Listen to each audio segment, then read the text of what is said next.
একটা ছাত্র সংগঠনের কাজ কি ভাই? একটা ছাত্র সংগঠনের কাজ একটা ছাত্রদের মানে যে অধিকার, যে দাবি, সেই দাবিগুলো আদায়ে এবং যেই সমস্যাগুলো আছে সেই সমস্যাগুলো সমাধানে তারা কাজ করবে। এটাই তাদের কাজ।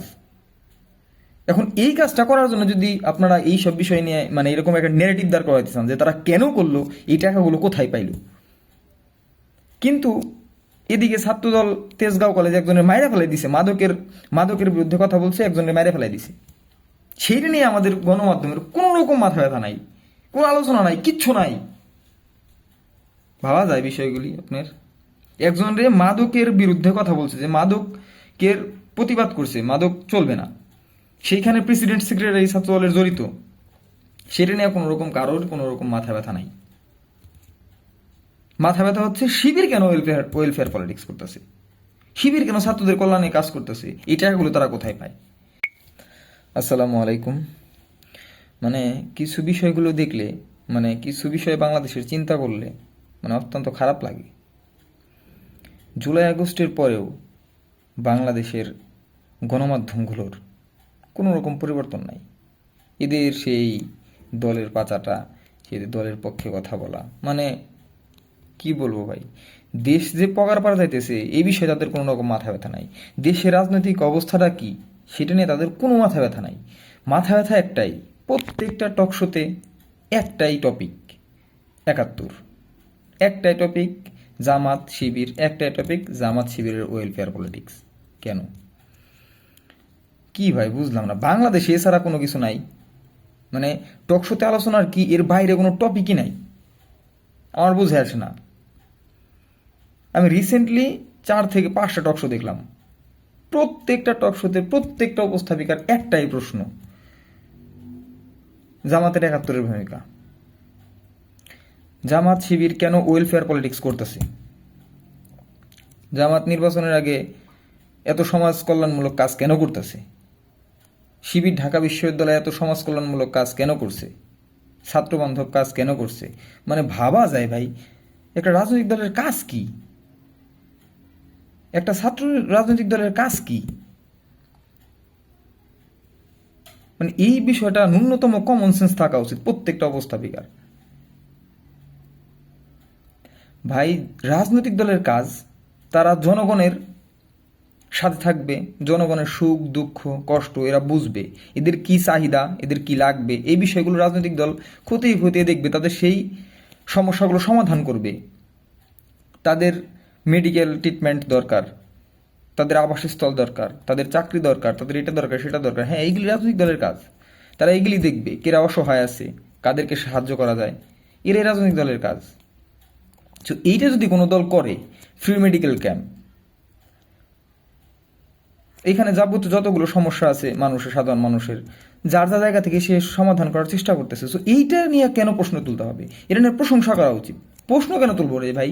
তাদের নেগেটিভ এমন, তারা বোঝাতে চাইতেছে যে জামাত নির্বাচনের আগে এইগুলি করে ভোট কিনতেছে। আরে ভাই ভোট কিনুক, এইটা তো তাদের কাজ, তাদের কাজই তো এইটা, যে জনগণের মনকে জয় করে জনগণের পক্ষে কাজ করে তারা ক্ষমতায় যাবে, এবং ক্ষমতায় গিয়ে তারা তারা আগে থাকতে বুঝাইতেছে যে আমরা ক্ষমতায় গেলে এই সবগুলো কাজ করব। ভালো তো, কেন অন্য সবাই করুক, সমস্যা নাই তো। সো আপনি আপনাদের গণমাধ্যমের কাজ এইগুলোকে অ্যাপ্রিসিয়েট করে দেশের মানুষের কাছে পৌঁছে দেওয়া, যে কারা কারা কি কি করতেছে, কারা অন্যায় করতেছে, কারা ভালো কাজ করতেছে, সেইগুলিতে আপনাদের কোনো রকম মাথা ব্যথা নেই। মাথা ব্যথা হলো আপনি যে ফ্রি মেডিকেল ক্যাম্প করলেন, এটা টাকা কোথায় পাইলেন? ভাবা যায় মানে এদের প্রশ্নের ক্যাটাগরিগুলো কেমন, মানে প্রশ্নের ধরনটা কেমন, তাদের প্রশ্ন কিন্তু আমার কাছে বিষয় হচ্ছে শুধু জানতে চাই যে আসলে টাকা উৎসটা কি। হ্যাঁ ঠিক আছে, এটা অ্যাপ্রিসিয়েটেড, এটা মোটামুটি ভালো, হ্যাঁ ঠিক আছে বলেন, কিন্তু আপনার প্রশ্নের ধরন তো ভালো না। আপনি টাকাগুলো পাচ্ছেন কোথায়, মানে পাচ্ছেন কোথায়, মানে প্রশ্নগুলো আপনি বুঝতে পারতেছেন? মানে আপনার এই কাজগুলো কেন করতেছেন? আপনার তো মানুষের মাইরা খাইবেন, মানুষের টাকা পয়সা লুট করবেন, আপনার এই কাজ কি আপনার নাকি? মানে তাদের উপস্থাপনার বিষয়গুলি এমন যে এই টাকাগুলো হলো মানুষের মাইরা খাইবেন, সাধারণ মানুষের, আপনি কেন এইগুলি উপকার করতে চাইতেছেন মানুষের টাকা দিয়ে আরো? তারপর আবার অতীতের কিছু ঘটনা টানছে, মানে এদের স্বভাবই এইটা যে অতীত টেনে আনবো, বাংলাদেশকে সামনের দিকে নেওয়ার কোনো রকম প্ল্যান এদের নাই, মাথায় কোনো রকম ইয়া নাই, সব হলো গোবর ভরা মাথা। যারা মানে যতগুলো উপস্থাপিকা হাতে গোনা কয়েকজন বাদ দিয়ে সবগুলির মাথায় গোবর। না, তাদের প্রশ্ন একটা, শিবির নির্বাচনের আগে এবং নির্বাচনের পরে কেন ওয়েলফেয়ার পলিটিক্স করতেছে, তারা কেন শিক্ষার্থী বান্ধব কাজগুলো করলো, তারা কেন রমজান মাসে ইফতার দিল, তারা কেন আপনার হচ্ছে ফিল্টার দিল, তারা কেন সাধারণ শিক্ষার্থীদের হলের সিট, মানে যাদের সিট নেয় তাদেরকে সিট দিল, তারা কেন গণরুম গেস্ট রুম বন্ধ করলো, এটা কি তাদের কাজ? মানে ভাবা যায়।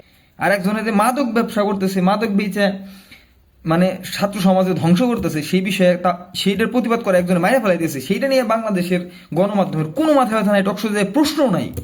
কিন্তু শিবির কেন ওয়েলফেয়ার পলিটিক্স করলো, শিবির কেন ফিল্টার দিল, শিবির কেন সাধারণ ছাত্রদের সাহায্য করলো, শিবির কেন এটা করলো সেটা করলো, মানে যত ধরনের ভালো কাজ আছে এগুলি কেন তারা করতেছে, তারা কেন অন্যান্য রাজনৈতিক ছাত্র সংগঠনের মতো চাঁদাবাজি, দখলদারিত্ব, মারামারি, হানাহানি করতেছে না? তাদের সমস্যাগুলো এইখানে। আমি আশ্চর্য হই, মানে এদের কমন সেন্সটা আসলে কোথায়, এই কমন সেন্সের জায়গাটা কোথায় তাদের? এত নির্লজ্জ মানুষ কেমন হয় ভাই? কিভাবে করে এই নির্লজ্জতা মানুষ এরকম ভাবে প্রকাশ করে এতদিন পরেও? এদের ন্যূনতম লজ্জা বা কমন সেন্স কোনোটাই এদের নাই। এরা কখনো চায় না যে দেশটারে একটা উন্নতির শিখরে পৌঁছাই, দেশে দরিদ্রমুক্ত বাংলাদেশ হোক, আমাদের দেশে যত অর্থ আছে এই অর্থগুলো ভালো কাজে ব্যয় হোক। মানে অন্যায়ের বিরুদ্ধে এদের কোনো রকম কথা নাই। দেশে কত হাজার হাজার মারামারি, হানাহানি, কাটাকাটি, এইগুলি বিষয়ে কখনো কোনো গণমাধ্যম প্রকাশ করে না। এখানে ধর্ষণ হইতেছে, সবগুলি আমরা যে যতগুলি ধর্ষণ হয়, ধর্ষণের খবরগুলো আমরা কোথায় পাই? ইউটিউবে, ফেসবুক লাইভে, এইসব জায়গায় পাই। কিন্তু প্রথম সারির কোনো গণমাধ্যম এগুলি প্রচার করে না। কেন করে না? কারণ তাদের করলে পরে তাদের উপরে প্রেশার আসবে যে আমাদের খারাপ কাজ কেন প্রচার করলেন। কিন্তু একটা ভালো কাজ ন্যারেটিভ আকারে প্রকাশ করতেছে, এরা নেগেটিভ ন্যারেটিভ আকারে প্রকাশ করতেছে। চিন্তা করা যায়।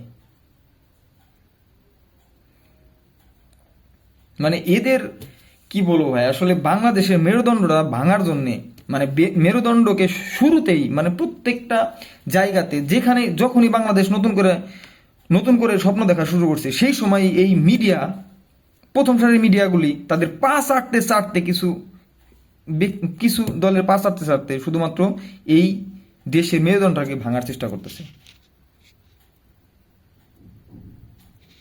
আরে ভাই, আপনাদের কাজ হচ্ছে দেশের যেখানে খারাপ কাজ সেখানে সেইগুলোর প্রতিবাদ করা, সেইগুলোকে সুন্দরভাবে উপস্থাপন করা, দেশের মানুষকে জানতে পারবো যে দেশে কোথায় কারা কারা খারাপ কাজ করতেছে, কি করতেছে। আপনি একটা ভালো কাজকে অ্যাপ্রিসিয়েট না করে সেটাকে আপনি নেগেটিভ ন্যারেটিভ আকারে কেন আপনি উপস্থাপন করতেছেন? আমার প্রশ্ন হচ্ছে এই জায়গা। এবং আমাদের কিছু ভাইরাও আছে, এটা বিষয়টা তারা খুবই মনে করে এই প্রশ্নটা করলে তারা খুবই স্বাচ্ছন্দ্য বোধ করে, তখনই তাদের উত্তরের মাধ্যমে তাদের কিছু হিন্টস দিয়ে বোঝানো উচিত যে এইরকম আসলে উচিত না।